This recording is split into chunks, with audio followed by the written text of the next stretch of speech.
Hi, my name's Eric, welcome back to my channel. Let's talk about Alanis Morissette. She just released Such Pretty Forks in the Road, her first new album in 8 years, and I'm here to give it my first reaction and to break down the album's lyrics. Before I dive in, let me know in the comments down below what your favorite Alanis Morissette song is. Check the description box for a link to a list of nonprofits you can donate to. Please subscribe to be here when I post new videos every week, and hit the bell icon to be notified when my videos go live. Without further ado, track number 1 is Smiling. This is the life of extremes.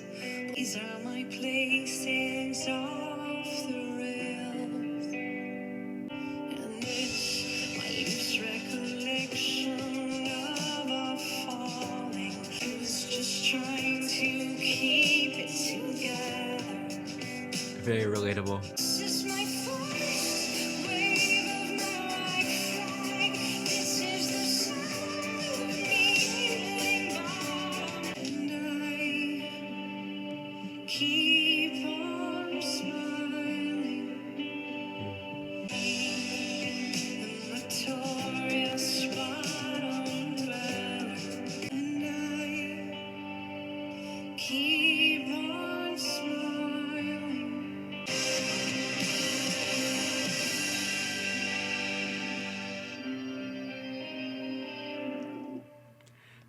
I really liked that opener. It started out really slow and then it built to that very emotional climax, and it set the tone perfectly for what I imagine is going to be a lot of introspection and a lot of deep diving emotionally. And Alanis is talking about trying to keep her equilibrium and keep her calm, or at least perform calm while losing it. She opens the song by saying, "This is a life of extremes. Both sides are slippery and enticing. These are my places off the rails, and this my loose recollection of falling." Her loose recollection tells me that she is blocking out the negative, these extremes. It's easy to slip into negativity and self-destruction, which is why she says, "I was just trying to keep it together." And on the chorus, she relents, saying, "This is the first wave of my white flag.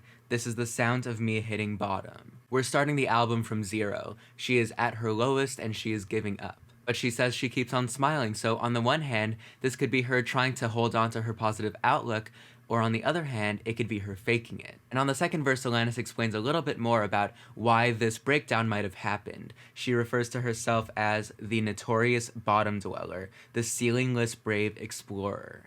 Striving for more and pushing herself has created her biggest failures. So the reason that the extremes were so tempting earlier probably is that they were the most rewarding. On the third verse, the title of the album appears when she describes these extremes as such pretty forks in the road. And again, these are pretty or enticing forks or decisions. And she keeps choosing the path that hurts her, but she persists.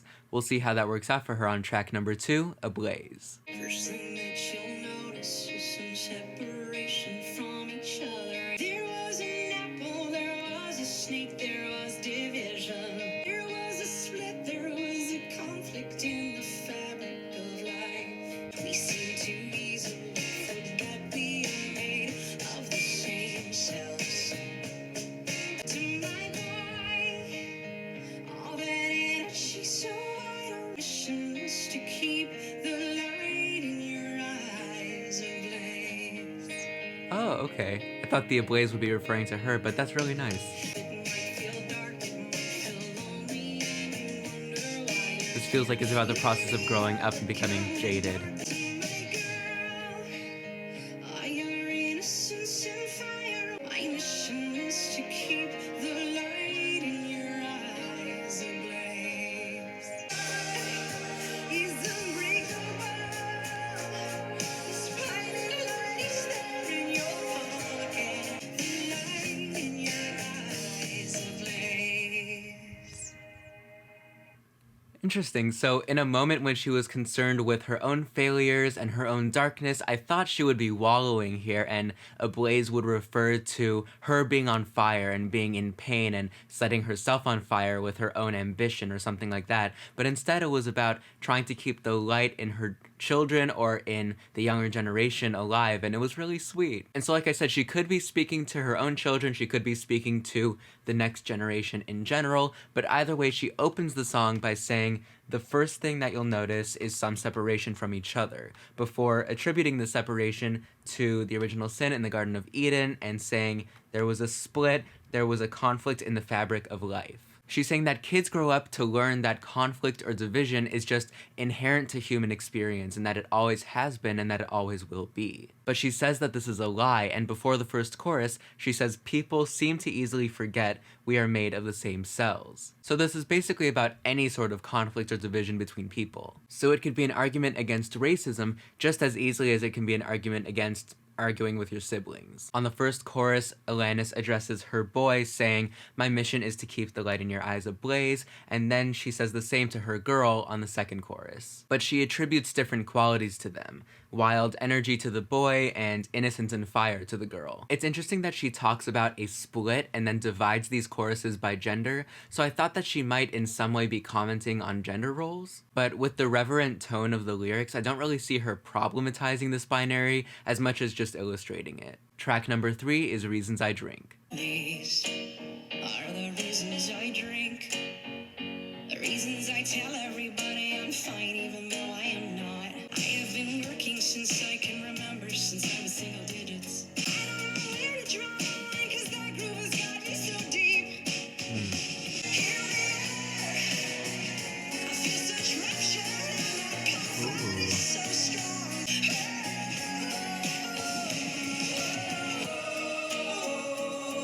Reasons I feel everything so deeply when I'm not medicated. I am buying a Lamborghini to make up for these habits to survive this sick industry. One more step. It feels so helpful in my need for someone to respect.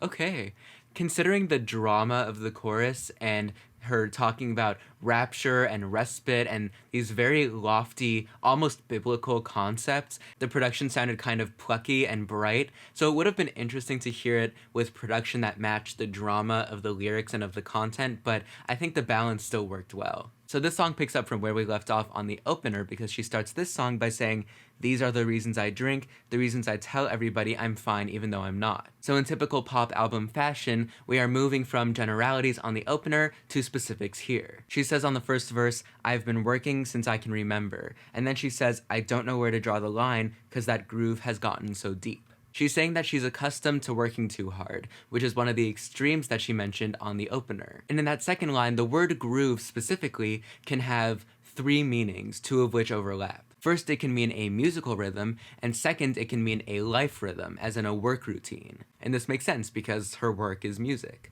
But a groove can also be an indentation or a marking, so the groove getting deeper tells us that her musical career is slowly chipping away at her. So the song in general is about how drinking and other indulgences can help numb the pain of working in an industry that requires so much of her. Track number 4 is Diagnosis. Call it what you want,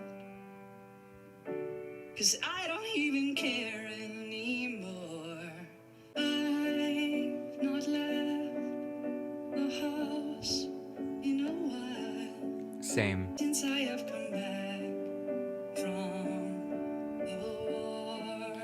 Okay, so she's a soldier again, like on the last track. Call me what you need to make yourself comfortable. And everyone around me is trying to help as much as they can. My house is spotless, my lenses skewed, but I'm alone in this meltdown. I can't remember where the sentence started when I'm trying to finish it. Feel comfortable.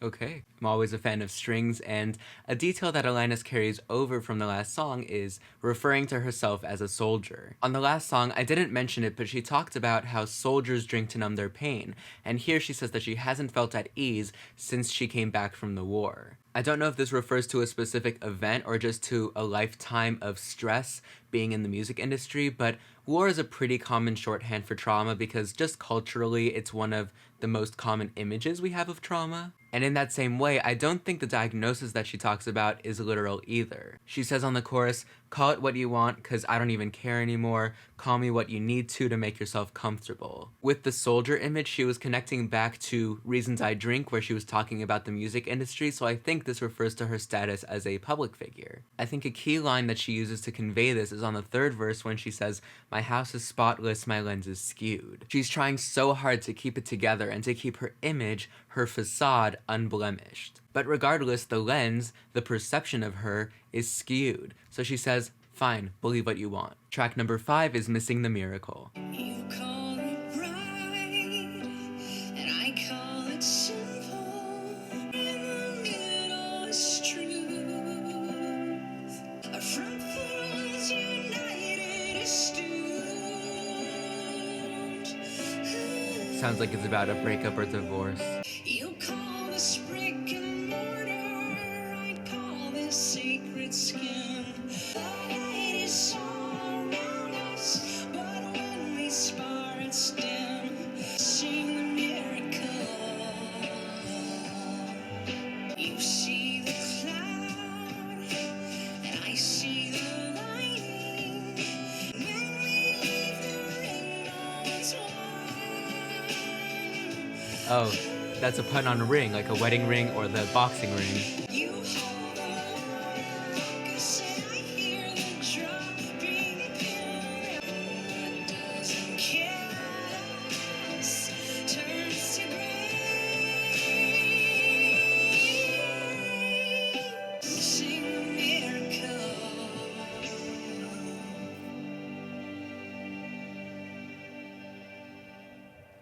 Okay, definitely a lot of introspection here. On the first verse, Alanis says, "You call it right, I call it simple, and somewhere in the middle, it's truth. And you see the hill, and I see the castle, our front that was united is doomed." So this is pretty clearly a breakup or divorce, but it also seems to call back subtly to a Blaze, because she's saying that the binary, divisive way of thinking that she criticized on that song is what's killing this relationship. Then she brings up the image of the castle on the hill. And typically the idea of a castle or a house on a hill is an image of like an idealized domestic life. And her partner sees the hill, the struggle, the thing to be climbed, and she sees the castle, the thing to aspire for and to work towards. So their united front, again another war image here meaning their union or relationship, is crumbling. And on the chorus she says, "The light is all around us, but when we spar, it's dim. We're right here in the middle, missing the miracle." Alanis is an optimist. She sees the good. She says on the second verse that she sees the silver lining, whereas her partner drops the pin, which is the image of a grenade. He wants to blow the whole thing up. She's saying, look at all the good we can have, and here we are destroying it. Track number 6 is Losing the Plot. 'Cause the city is sleeping. No one ruthless is rushing to get to the front of the line. Again, this world is divided, it's competitive. I am grieving the end of superwoman. I have laid down my cape. Oh, I have risen like a Ooh, there we go. thousand deaths. It's interesting how the music picked up there as she was sort of fighting this urge to be down on herself. I'm exhausted, my lips. 'Cause the city bears violence. He is Russian, so at the podium, thankful to love and exploited well. The end of the tunnel, praying for The light again, the optimism. and promises to break my bones if I don't stand still. I am losing the plot. Wow. Yeah, definitely picking up some energy there. I really liked the production. It was a lot more intense, whereas the last few tracks were more mellow and a lot quieter. But here, it seems like she was sort of gathering some more courage in herself to fight this feeling of hopelessness. On Ablaze, it felt not only like Alanis was speaking to her younger generation of listeners, but also specifically to her children. And on the chorus here, she says, "I am grieving the end of my superwomaning. I have laid down my cape." It sounds like she's moving on to a phase of motherhood where she has less power over her children's lives, and she knows that they're inevitably going to be exposed to the ills of the world. And that's also exactly what she was warning them about on Ablaze. Here on the second verse, she says, "I'm exhausted, Midas," and later, "This city bears violence." She's not wearing her superhero cape anymore. She's no longer able to protect her children from violence in its various forms. And she's tired of being a moneymaker. She's exhausted by her Midas touch, by creating gold. Having money and creating value for people can't protect her and her family from violence and evil and whatever else is plaguing her. So she's losing the plot, losing control over her life. Track number 7 is Reckoning. Ooh, those are really ominous keys. Hey, little wonder, you never knew the scent of the predator. While they preyed on all you hate for, all the guards were away. Oh, you got away while they claim I'm a liar. You strike while it's hot. Hey, hey, denier. Finally, everyone is gathering round me. Hope you enjoy these drawings in your jail. For this red canyon day.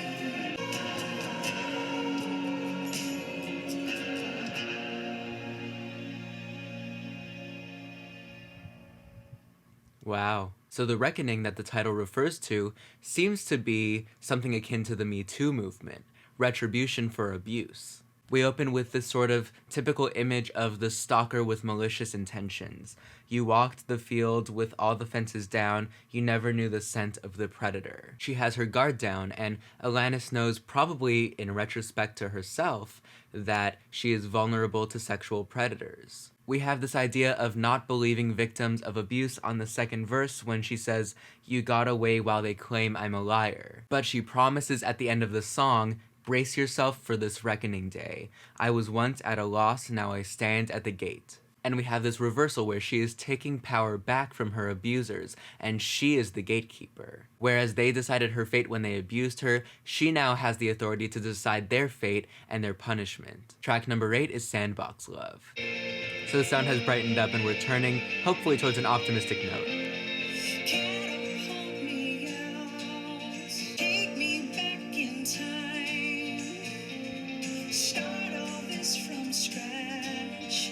'Cause I'm apprehensive. Sandbox love. Say he can control it. That it was my fault. To what really happened. I've tried to block it out, and here we go. Have not been ready for this challenge. Was so shy. Will you ask for more contact?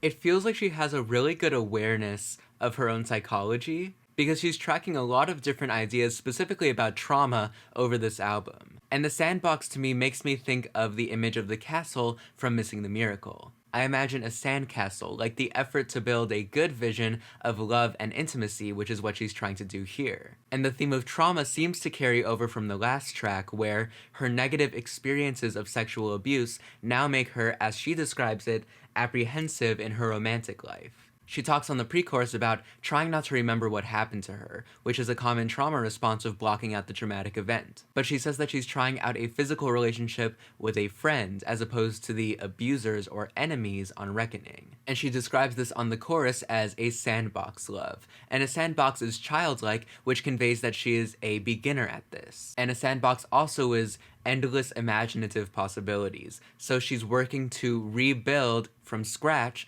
her understanding of love and physical intimacy. Track number 9 is Her. I am in my kitchen. This place is so familiar. On knees. I can see their back walking out. I don't know who to reach for. So I'll pray to her today. I ask for mercy. All I can lay coursing through my veins like liquid Mary. She sees right through my armor. Armor again, soldier. So I pray to her today. She follows me when I run away, and even when I cut her off.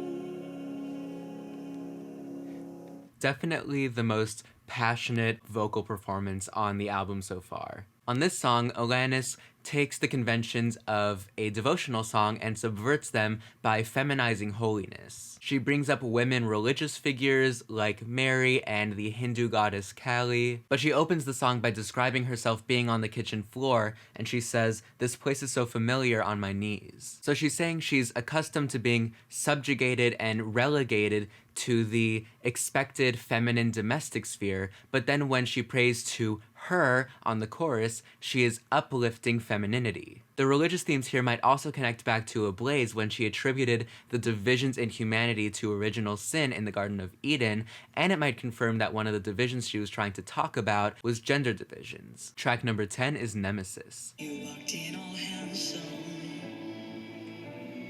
ready for something you saw in my eyes. Nobody worried about the roof being blown off. You are my nemesis. Got my face, I'm excited, yes. Filled with despair, anticipation and dread. There was a starseed, right here he came to us in bed. Trusted me enough to follow me anywhere, or the other way around. Ooh.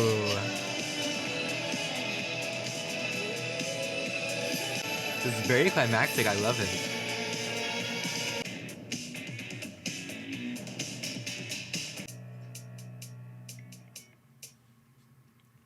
Okay, for sure another one of my favorite tracks instrumentally. Very fun. And just like on Losing the Plot, here Alanis is concerned with how her life is changing. She talks about this personified change walking in and looking handsome and basically tempting her. And that reminds me of the extremes that she talked about on the opener in the way that major life changes tempted her. On the pre-chorus, she talks about worrying that the roof was going to be blown off, which reminds me of the image of the grenade on Missing the Miracle. A breakup or divorce is a major life change that can have both positive and negative effects. So here she's worried again about another cataclysmic event that can have similar extremes. On the chorus, she says, "Change, you are my nemesis. Transition, I hold my breath. This about face, I'm excited, yet I'm filled with despair." The about face, her life-changing direction, creates these extremes of, as she says, anticipation and dread. So this is just another angle of her ambition conflicting with her desire to keep her life in order.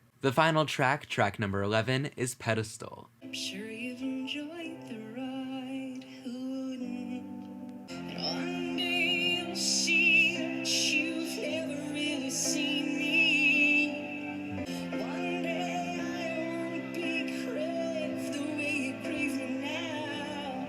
Sure you enjoy this game and the proxy pride that you landed. You grab my crown. I wonder if this is about an ex. Got everything you wanted. Crashes me to the ground. You're left with a human being. Oh, and the glitter falls on here. And sometimes average, sometimes more.